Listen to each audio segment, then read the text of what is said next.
అందరికీ నమస్తే అండి. Welcome to Devi food blogs. ఈరోజు మనం గోదావరి స్పెషల్ ఆవకాయ రెడీ చేసుకుందామండి. ఈ ఆవకాయని కొత్త పిల్లి కొబ్బరి మామిడికాయతో రెడీ చేసుకున్నామంటే సంవత్సరం నిల్వ ఉంటుందండి. కొబ్బరి ముక్క కొరికితే ఏ సౌండ్ వస్తుందో అదే సౌండ్ వస్తుందండి సంవత్సరం నిల్వన్న. ఈ మామిడికాయ ముక్క అంత బాగుంటుంది. పక్కా కొలతలతో చెప్తాను, చూసి నేర్చుకోండి. తోట నుంచి తీసుకొచ్చిన మామిడికాయలను ముందుగా మనం నీటిలో వేసుకుని ఎక్కడ జీడి కానీ మట్టి కానీ ఏమీ లేకుండా శుభ్రంగా నీటిలో కడిగేసుకోవాలండి. చూడండి, కడిగేసుకున్న తర్వాత పొడిగా ఉన్న ఒక కాటన్ క్లాత్ తీసుకుని ఈ కాయని ఎక్కడ చెమ్మ లేకుండా తుడుచుకోవాలి. చెమ్మ అన్నది అస్సలు ఉండకూడదు. చూడండి, ఈ ముసుగు దగ్గర జీడి పట్టుకుని ఉంటుందండి, ఆ జీడిని కూడా శుభ్రంగా తుడిచేసుకోవాలి. ఇలానే అండి మన దగ్గర ఉన్న మామిడికాయలన్నీ తుడుచుకోవాలి. చూసారా అండి, శుభ్రంగా తుడుచుకున్నాం కదా. కొత్త పిల్లి కొబ్బరితో పచ్చడి పెట్టామంటే సంవత్సరం నిల్వ ఉంటుంది. ఈ కాయలన్నీ తుడిచేసాం కదండి. ఈసారి ముక్కలు కొట్టిందాం. ముక్కలు కొట్టే అతను మా ఇంటికి వచ్చాడండి. అతను చూడండి ఎలా కొడుతున్నాడో. ముందు కాయని 4 పెచ్చులుగా కొట్టి ఒక్కో పెచ్చిని మళ్ళీ 4 చిన్న ముక్కల కింద కట్ చేస్తున్నాడు. మన ఇంటి దగ్గర అయితే నచ్చిన సైజులో కుట్టించుకోవచ్చు. మన ఇంటి దగ్గరికి తీసుకొచ్చుకుంటేనే అతన్నే. ముక్కలు కుట్టే లోపు ఏం చేస్తానో చూడండి. ముందుగా మనం ఒక 1/2 కేజీ ఎల్లుల్లిపాయలని రేకలుగా తీసుకుని ఈ ఎల్లుల్లిపాయలకి ఒక గరిటె ఆయిల్ వేసుకుని ఈ ఎల్లుల్లిపాయలకి బాగా పట్టించాలి. ఇలా ఎందుకు పట్టించున్నామంటే తొక్క సులువుగా ఊడిపోతుందండి. మనకి ఒలిచేవాళ్ళు రెండో వాళ్ళు సాయం లేనప్పుడు ఇలా చేసుకున్నామంటే తొక్క సులువుగా ఉడుతుంది. మధ్యాహ్నం వరకు ఎండలో పెట్టుకోవాలి. నూనె రాసిన ఎల్లుల్లిపాయలని, మెంతుల్ని, ఆవాలండి, చిన్న ఆవాలే తీసుకోవాలి పచ్చడికి, సాల్ట్, ఇవన్నీ ఎండలో పెట్టుకోవాలి.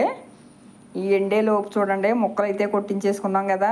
ఇప్పుడు ఈ ముక్కకి పట్టుకుని పొర ఉంటుందండి, ఒక పొర. జీడి అయితే కొట్టేటప్పుడే ఊడిపోతుందండి ముదర ముక్కలకి. ప్రతి ముక్కకి ఉన్న పొరని తీయాలి. ఒక క్లాత్తో శుభ్రం చేసుకుని ఈ ముక్కను పక్కన పెట్టుకోవాలి. మర్చిపోవద్దు, ప్రతి దానికి పెంకు ఉండాలి. ఈ పెంకు కానీ లేకపోయిందంటే మనకి పచ్చడి పాడైపోద్దండి. అంతే కాబట్టి మనం పెట్టే ప్రతి మామిడి ముక్కకే పెంకు ఉండాలి. అస్సలు పరుగు రాకూడదు ముక్క. కాయ ఏమాత్రం పరుగు వచ్చినా పచ్చడి పాడైపోద్ది, మర్చిపోవద్దు. నూనె రాసి ఎల్లుల్లిపాయ రేకలని మధ్యాహ్నం వరకు ఎండబెట్టుకున్నాం కదా, అవి తీసుకొచ్చి చేటకు గట్టిగా పామి చెరిగేసుకోవాలండి. చూసారా, చెరుక్కుంటే ఎంత సింపుల్గానో తొక్క ఊడిపోయింది కదా. ఎల్లుల్లిపాయలు మనకు రెడీ అయిపోయండి. మరి ఎండలోంచి తెచ్చిన చిన్న ఆవాలండి, 1/2 కేజీ ఆవాలు తీసుకున్నాను నేను. ఈ ఆవాలను కూడా మనం మిక్సీ పట్టుకోవాలి. ఆవకాయకి ఎప్పుడు మనం ఆవపిండి మొరుంగానే పట్టుకోవాలండి, మెత్తగా పట్టుకోని అవసరం లేదు. చూడండి, మిక్సీ పట్టి తీసుకొద్దాం. మనం మొరుంగా మిక్సీ పట్టుకున్న ఆవపిండిని ఒక స్ట్రైనర్లో వేసుకుని జల్లించుకుందాం. చాలా సింపుల్గా అయిపోతుందండి స్ట్రైనర్లో జల్లించుకోవటం వల్ల. మనకి జల్లిడితో జల్లించుకుంటే మొరున్ జల్లిడి లేకపోతే కుదరదండి. అస్సలు మెత్తగా ఉండకూడదు ఆవపిండి. చూసారా, సింపుల్గా మనం జల్లించేసుకున్నాం కదా. ఈ మొరాలని మళ్ళీ మిగతా ఉన్న ఆవాలను కూడా వేసుకుని రెండోసారి కూడా మిక్సీ పట్టుకోవాలి. చూడండి ఎంత మొరుంగా వచ్చిందో. సింపుల్గా అయిపోయింది కదండి మనకి ఆవపిండి. రెండో వాయి కూడా పట్టి తీసుకొచ్చానండి మిక్సీ. చూడండి, ఈ ఆవపిండిని కూడా జల్లించేసుకున్నామంటే మనకి ఆవపిండి రెడీ అయిపోయినట్టే. మన ఇంట్లోనే రెడీ చేసుకోవాలండి. మనం బయట కొనుక్కున్న వాళ్ళు ఎప్పుడు చేసారో తెలియదు కదా. అప్పటికప్పుడు ఫ్రెష్గా చేసుకుంటే పచ్చడి పాడవకుండా ఉంటుంది. ఈసారి పచ్చడి కలుపుదామండి. ఈ మామిడికాయ ముక్కలు 5 కేజీలు. ఆవకాయకి ప్రతి సంవత్సరం 3 మ్యాంగో కారమే తీసుకుంటానండి. ఈ కారం వేయటం వల్ల సంవత్సరం నిల్వ ఉన్న పచ్చడి అసలు కలరు మారదు, రుచి మారదండి. అందుకే ఈ కారాన్నే వాడతాను ప్రతి సంవత్సరం పచ్చళ్ళలోకి. చూడండి, ఇప్పుడు మనం కారాన్ని 2 దవ్వలు తీసుకుంటున్నాను. కొంచెం ముక్కలకైతే 3 సోళ్ళ కారం వేయాలండి. నా దగ్గర ఉన్నవి కొంచెం మీద ఇంకొక కేజీ ఎక్స్ట్రా ఉన్నాయి, అంటే 5 కేజీల ముక్కలు ఉన్నాయి. అందుకని నేను 1 సోళ్ళ కారం ఎక్స్ట్రా వేస్తున్నాను. చూడండి, 2 దవ్వల కారం వేసాను కదా. ఈసారి 2 దవ్వలు ఆవు పిండి వేసుకోవాలి. 5 కేజీలు మామిడి ముక్కల కంటే నేను చెప్పే కొలత. మనం ఎప్పుడు పచ్చడి పట్టినా కారం ఆవు పిండి సమానంగా వేసుకోవాలి. 5 కేజీలు కానీ 6 కేజీలు కానీ మామిడి ముక్కలు అవ్వాలంటే ఒక 20 కాయలు తెచ్చుకోవాలండి. తెచ్చుకుంటే మనకి ఇంచుమించు 5 కేజీలు కానీ 6 కేజీలు కానీ మామిడి ముక్కలు రెడీ అవుతాయి. ఇలాగేనండి మనం 2 దవ్వలు ఆవపిండి వేసేసాం కదా. ఈసారి 2 దవ్వలు సాల్ట్ వేయకూడదు. సాల్ట్ అయితే తక్కువ వేయాలి. అందుకని నేను ఒక తవ్వుడు నిండా వేసేసిన తర్వాత సగానికి తక్కువగా వేస్తున్నానండి. రెండోది మనం 2 తవ్వలు వేయకూడదు, సాల్ట్ ఎక్కువైపోద్ది. మనకి ఎక్కువ తక్కువ ఉన్న 3వ రోజు కలుపుకున్నప్పుడు చూసుకోవచ్చండి, కరెక్ట్గా సరిపోద్ది. చూడండి ఇవన్నీ వేసేసిన తర్వాత ఒక 100 గ్రాములు మెంతులు వేసుకోవాలి. కారపావకాయలోకి మెంతులు ఎక్కువగా పడతాయండి. మెంతులు వేసేసిన తర్వాత మనం శుభ్రం చేసుకున్న వెల్లుల్లిపాయలను కూడా వేసేసి ఈ పిండిలన్నీ సమానంగా కలిపేసుకోవాలి. చూసారండి, అన్నీ సమానంగా కలిసేటట్లు ముందే మనం పొడిగా ఉన్నప్పుడే కలిపేసుకోవాలి. మళ్ళీ ఆయిల్ అది పోసిన తర్వాత అయితే కలదండి, అందుకని ముందు అంతా కలిపేసుకుని మనం రెడీ చేసుకోవాలి. 5 కేజీలు ముక్కలకండి, మామిడి ముక్కలకి నేను రెడీ చేసే పచ్చడి చెప్పాను కదండి కొలత. 4 కేజీలు అంటే కొంచెం. 5 కేజీలు మామిడి ముక్కలకి ముందుగా 1 కేజీ నువ్వుల నూనె తీసుకుని చూడండి శుభ్రంగా స్నానం చేయించినట్టు చేయించాలి. ఈ ముక్కలకి ఎక్కడా బొర్రు లేకుండా ప్రతి ముక్కకి నూనె పట్టేలా చేయాలి. ఇలా పట్టడం వల్ల మనకి పచ్చళ్ళలో ముక్క అసలు పాడవదండి. ముందుగానే నూనె పట్టించాలి. చూడండి కేజీ నూనె తీసుకున్నాను నేనైతే నువ్వుల నూనె తీసుకున్నాను. మీకు అందుబాటులో నువ్వుల నూనె లేకపోతే వేరుశనగ నూనె వేసుకోండి, కానీ మామూలు నూనె మాత్రం అసలు పచ్చళ్ళు పెట్టొద్దు, అసలు బాగోదండి. ఎగుటి వచ్చేసినట్టు ఉంటాయి మామూలు నూనెలు. వేరుశనగ నూనె కానీ నువ్వుల నూనె కానీ పచ్చడి పెట్టుకోవాలి. చూడండి ఈ కేజీ నూనె శుభ్రంగా ముక్కలకు బాగా పట్టించేసిన తర్వాత కొంచెం నూనె డబ్బాలో కూడా వేసుకోవాలి. మనం ఈ కారం అవి కలిపిన ముక్కల్ని డబ్బాలోనే వేస్తాం కదండి, అందుకని కొంచెం నూనె